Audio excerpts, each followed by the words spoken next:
Hi, today we're going to be going over the Java solution for Leetcode 11, that being container with the most water. And this is one of my favorite Leetcode problems since it's not too difficult, it's not too hard. The solution for it is very intuitive and very nice. So without further ado, let's go on with the question. So you are given an integer array representing the heights of length n. So there are n vertical lines drawn such that the two endpoints of the ith line are I and 0 and I and heights of I. So find the two lines that together with the x-axis form a container such that the container contains the most water. Return the maximum amount of water a container can store. Notice that you may not slant the container. So going through the example, this is what they mean. So we'll be given an integer array representing the different heights. So you can see that this one maps to this one right here. This is the 8, this is the 6, and so on and so on. And so basically in this scenario, we're going to be trying to find the two heights, the two walls that whenever we like fill the boundary with water, which one will give us the most area. Yeah, I guess area in this case, it should be volume because we're dealing with water, but I guess in this case we're just finding the area. So there are two key observations we have to make. Number one is the fact that, it's a rectangle. We're gonna be finding the area of it, which means we're just going to have to calculate base times height. The base is going to be the difference between these two indices. So in this case, I think this is the 8th element. This is the first one. So the difference is 7. And 2 is when we're calculating the height, that is going to be represented by the minimum of these two. Notice how, the water doesn't go all the way to the top of this one and then comes down here, because then it would spill over. Instead, the maximum height of this water can be the height of the minimum of these two values. So that's going to come in pretty handy. It's a very important observation, but that's basically the key to it all. So you can see here that the optimal one is 49 between these two right here. If they had chose, let's say, number 1, or index 0 and index 8. In this case, even though it's longer, which would have a longer base, the height of the water would only be up to 1.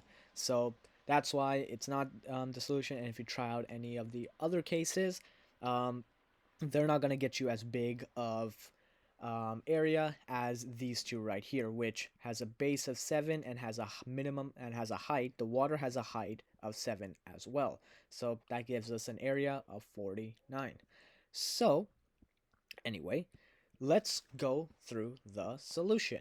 So first, for these types of questions, we're trying to return the max amount of water. So if we're doing a brute force, we're basically going to check out every single combination that we can possibly do, calculate the area, and then see if it's bigger than our maximum we have already previously calculated. So if we're doing a brute force solution, we would need to keep track of an int max, which we could set as 0 since, it's almost guaranteed that there's going to be an area bigger than that. And then we can set up a double for loop.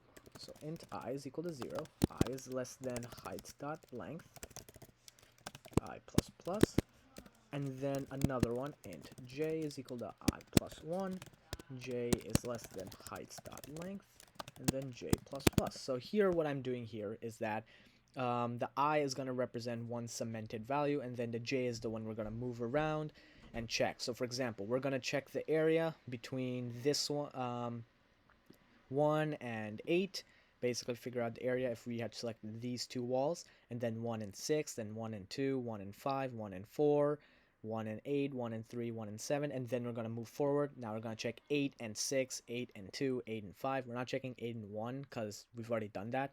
So that's why j is equal to I plus 1. So we can just test out an infinite amount, or not an infinite amount. We're going to test out every single possible combination of walls and then see which one has the overall biggest one. So for that, we're going to need to calculate an area. I'm actually going to put the area out here. This will help with memory.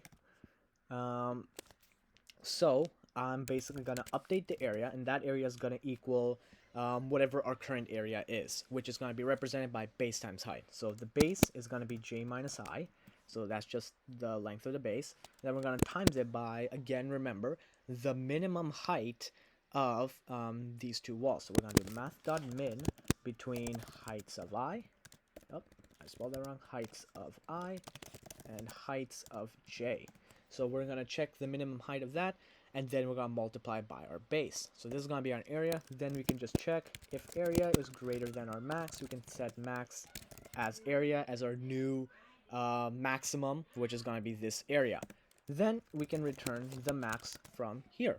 So here we've already looped through it. We looped through every possible combination, and then we figured out the max. So let's run it. Let's run the code. We can see that it indeed works. We could submit it.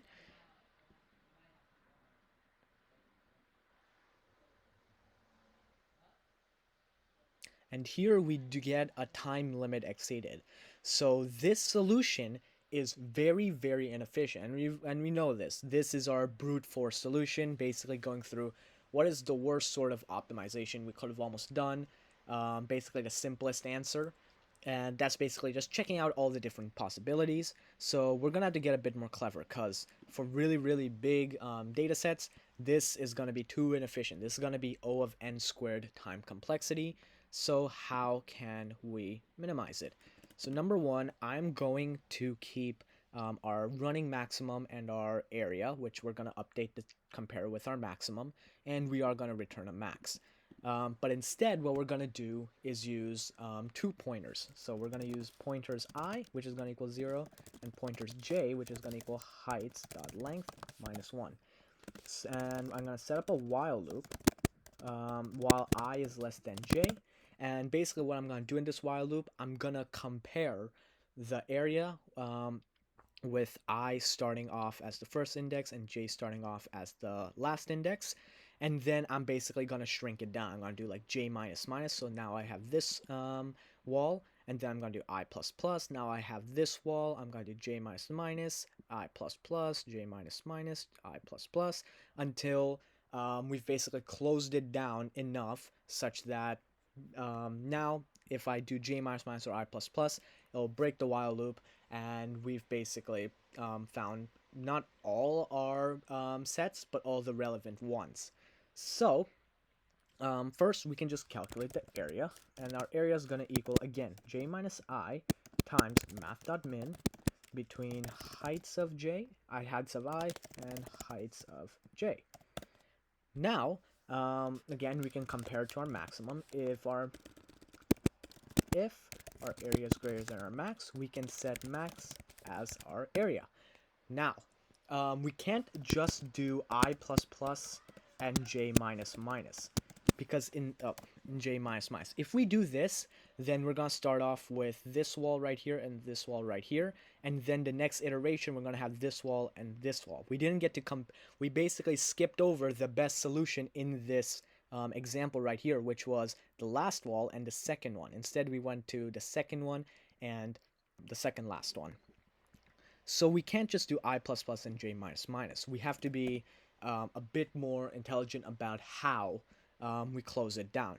And we go back to the idea that we're only counting the height. The height is represented only by the minimum, which means the minimum height of the wall, which means that we can just get rid of that. Because, for example, if we started off right here with the first wall and the last wall, if we did j minus minus and move to this wall, no matter what, the area is going to be less. It's going to be guaranteed less if we did j minus minus in that case, since we have two options. Either the wall is bigger than the first wall, in which case it doesn't matter, the height is still gonna be compared to the minimum one, or it's smaller. In that case, this isn't even the maximum height. If it is bigger, even still, the width is going to be smaller, so it doesn't matter. So instead, we can use the idea that if we, whichever one of these is the minimum, after that, it doesn't really matter. We don't really need to compare other options with the minimum wall, since we're just going to be decreasing the width, and best case, it's still the minimum wall, which means that the height's the same, but the width is smaller. So that is a sort of aha moment where we can just we can compare which one's the minimum. So if heights I is less than heights j, so in this case, the ith one is the smaller one compared to j, which in this example is true, we can do I plus plus. We can get rid of this. We can move on from the smaller wall and move on to the bigger one. Or potentially it's smaller, in which case we'll calculate the area and then move on after that. Else, in that case, heights j is smaller than or equal to heights I, which means we could just do j minus minus instead. So this is O of n complexity. It's linear time complexity because we only have to go through it once. We're gonna only go through the elements one time. We're gonna start off with an I and a j. At the end of the one iteration, either I is gonna get incremented or j is gonna get decremented, which means that they're gonna start closing in on each other. And at worst case, well, not worst case, normally at the end of the while loop we're gonna have gone through each element once and not more than once. So that's why this is O of n time complexity, and that's way faster than our O of n squared with our double for loop. So there we go. We got, instead of time limit exceeded, we got 4 milliseconds, which is faster than about 85 or 84.27% of all submissions. And also the memory isn't bad either. 72. This beats 72.34% of submissions. So that was Leetcode 11, container with most water.